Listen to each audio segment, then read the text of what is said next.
नमस्कार दोस्तों, स्वागत है आप सभी का current affairs multiple choice question के सेशन में। सुबह के 6 बज चुके हैं, 28 सितंबर है 2022। सुबह का 6 बजे का जब समय होता है तो आप लोग इंतजार करते हैं कि कल रात 11 बजे तक कौन-कौन से प्रश्न जो हैं वो हमारे लिए इम्पोर्टेंट बने हैं। तो 27 सितंबर रात 11 बजे 2022 तक के कौन-कौन से इम्पोर्टेंट क्वेश्चंस आप सभी के लिए बने हैं, उन सभी को लेकर मैं आ चुका हूँ आपके इस तक्षशिला पर। पढ़ लो चाहे कहीं से, प्रश्न मिलेगा यहीं से, क्योंकि यह है तक्षशिला और ये हिंदी और अंग्रेजी दोनों में चलता है ये सेशन। जो भी प्रतियोगी परीक्षाएं होंगी उन सभी प्रतियोगी परीक्षाओं के लिए ये अति महत्वपूर्ण सेशन है। तो दोस्तों, चैनल पर पहली बार हो तो चैनल को सब्सक्राइब करके बेल आइकन दबा दीजिए और अपने मित्रों के साथ क्लासेस के लिंक को शेयर कर दीजिए। अपने व्हाट्सएप, फेसबुक, इंस्टाग्राम जहां भी जुड़े हैं वहां भी शेयर कर दीजिए। व्हाट्सएप का स्टेटस अगर बनाने में थोड़ा सा कष्ट फरमाएंगे तो हमें भी अच्छा लगेगा। नवरात्रि में समझिएगा गुरु दक्षिणा दे दिया आपने गुरु को। तो चलिए स्टार्ट करते हैं दोस्तों आज के सेशन को और देखते हैं कि कौन-कौन से क्वेश्चन जो हैं वो आपकी आगामी परीक्षाओं के लिए इंपॉर्टेंट बन चुके हैं। तो सबसे पहला प्रश्न आपकी स्क्रीन पर देखने को मिल रहा है। किस कंपनी ने मून लाइटिंग में शामिल कर्मचारियों को बर्खास्त कर दिया है? Which company has sacked the employees involved in moon lighting? Option है विप्रो, अमेजन, हुंडई या इन्फोसिस। आपके सामने ये ऑप्शन है, आपको बताना है कि राइट आंसर क्या होगा। किस कंपनी ने मून लाइटिंग में शामिल कर्मचारियों को बर्खास्त कर दिया है? तो दोस्तों, जिनका भी उत्तर है ए यानी कि विप्रो, वो सभी के उत्तर जो है वो सही हैं और विप्रो जो है वो आपका राइट आंसर है और विप्रो ने मून लाइटिंग में काम करने वाले कर्मचारियों को जो है वो बर्खास्त जो है वो कर दिया है। अगला प्रश्न है, भारत सरकार ने राष्ट्रीय सुशासन केंद्र के नए महानिदेशक के रूप में किसे नामित किया है? Who has been named by the government of India as the new director general of the national centre for good governance? आपके ऑप्शन है हरीश दिवाकर, हरिंदर सिंह, जोगिंदर पटेल या भरत लाल। आपको बताना है कि राइट आंसर क्या है ना? प्रश्न आपके स्क्रीन पर आपको देखने को मिल रहा है, आपको सही उत्तर जो है वो बताना है। भारत सरकार ने राष्ट्रीय सुशासन केंद्र के नए महानिदेशक के रूप में किसे नामित किया है? और दोस्तों, अगर आपका उत्तर है डी यानी कि भरत लाल, वो सभी के उत्तर जो है वो आपके सही हैं। अगला प्रश्न है, भारत को किस वर्ष पहली मोटो ग्रांड प्रिक्स रेस की मेजबानी करनी है? In which year in is India to host the first moto grand prix race? Option है 2022, 2023, 2025 या 2030। आपको बताना है दोस्तों राइट आंसर क्या है।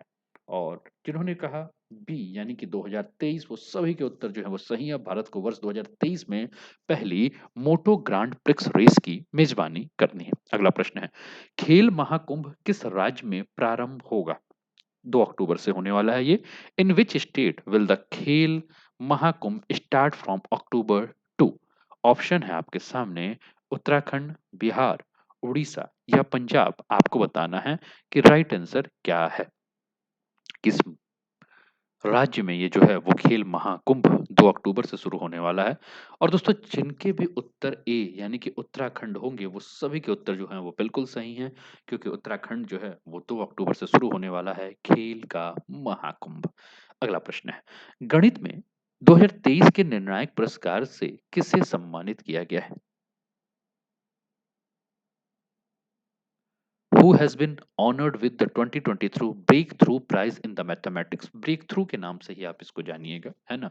ब्रेक थ्रू प्राइज 2023 जो है वो गणित के लिए किसे दिया गया है, ये प्रश्न है आपका। ऑप्शन है Roger Vodik, Daniel Spielman, Kester Federer या हैरी सिंह। आपको बताना है कि राइट आंसर क्या है। पांचवा प्रश्न है, आपको सही उत्तर बताना है। तो दोस्तों, जिनके भी दिमाग में उत्तर आया होगा डैनियल स्पीलमैन, वो सभी के उत्तर जो है वो सही हैं। और डैनियल ई स्पीलमैन को किसके लिए? तो सैद्धांतिक कंप्यूटर विज्ञान के लिए अगर हम बात करें, अगर सैद्धांतिक कंप्यूटर विज्ञान कहें तो हम क्या कह सकते हैं कि थ्योरेटिकल जो है, ठीक है ना, थ्योरेटिकल कंप्यूटर साइंस की अगर हम बात करें तो थ्योरेटिकल कंप्यूटर साइंस के लिए जो है, और साथ में ही थ्योरेटिकल कंप्यूटर साइंस के अलावा अगर हम बात करें तो मैथ्स के लिए जो है वो क्या मिला है? 2023 ब्रेक थ्रू प्राइज मिला है। अगला प्रश्न है, हॉकी इंडिया के अध्यक्ष के रूप में किसे नियुक्त किया गया है?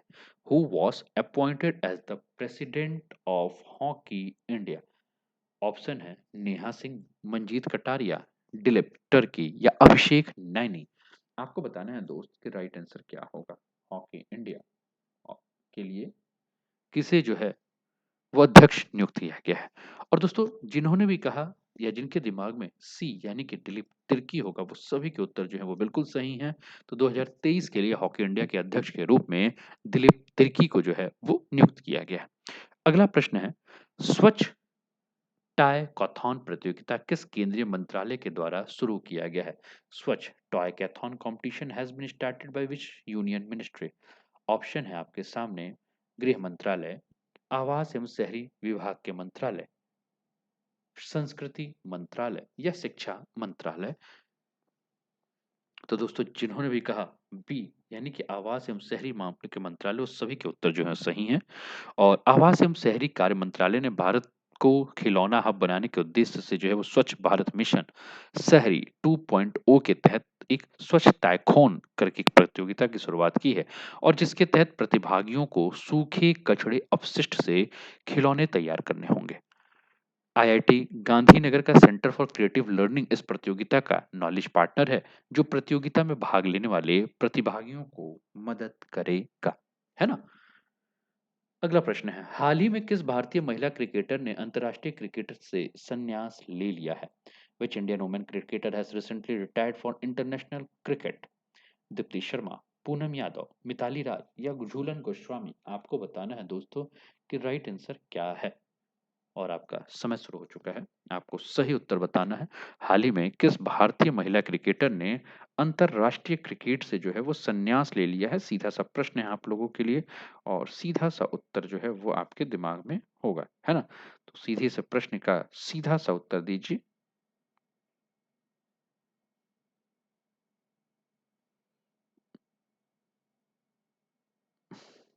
ठीक है? तो दोस्तों जिन्होंने कहा झूलन गोस्वामी, वो सभी के उत्तर जो है वो बिल्कुल सही हैं।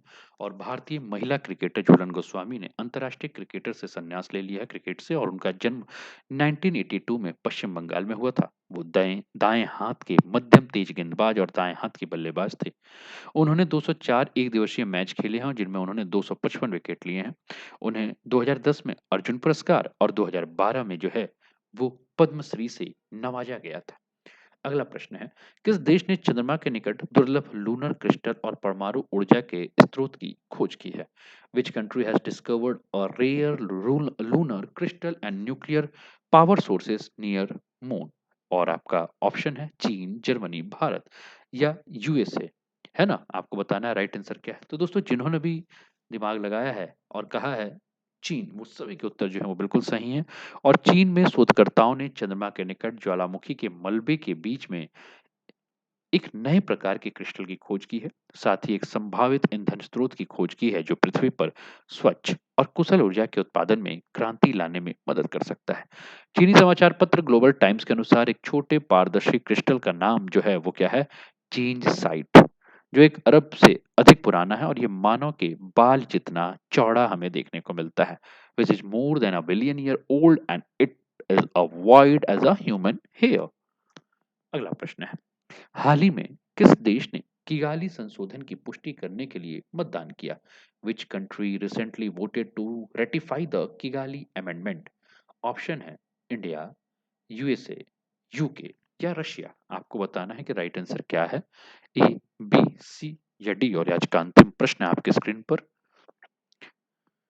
तो दोस्तों जिन्होंने कहा बी यानी कि यूएसए, वो सभी के उत्तर जो हैं वो बिल्कुल सही हैं। और अमेरिकी सांसदों ने हाल ही में किगाली संशोधन की पुष्टि करने के लिए मतदान किया, जिससे अमेरिका के लिए अंतर्राष्ट्रीय जलवायु संधि को अपनाने के 3 वर्षों में ये पहली बार हमें देखने को मिला है। तो दोस्तों ये रहा आज का करंट अफेयर्स का सेशन, कैसा लगा जरूर बताइएगा। सुबह 9 बजे हम लोग करंट अफेयर्स में और मिलेंगे। और दोस्तों हाँ, आज से आपको बहुत सारे छोटे-छोटे टॉपिक्स पे वीडियो देखने को मिलेंगे, शॉर्ट्स वीडियो जो कि आपके प्रीलिम्स एग्जाम के लिए या वनडे एग्जाम के लिए बहुत ही उपयोगी होंगे। तो चैनल को आप लोग सब्सक्राइब करके बेल आइकन दबा दीजिए कि जो भी महत्वपूर्ण जानकारियाँ होंगी आपके लिए, वो आपको चैनल पर मिलती रहेंगी और आप उसका लाभ उठाते रहेंगे। तो अपना ध्यान रखिए, स्वस्थ रहिए, मस्त रहिए, तंदुरुस्त रहिए, हँसते-खेलते मुस्कुराते हुए जीवन का आनंद लीजिए। वीडियो को लाइक कर दीजिए, अपने मित्रों के साथ शेयर कर दीजिए, व्हाट्सएप का स्टेटस लगा लीजिए। जय हिंद, जय भारत।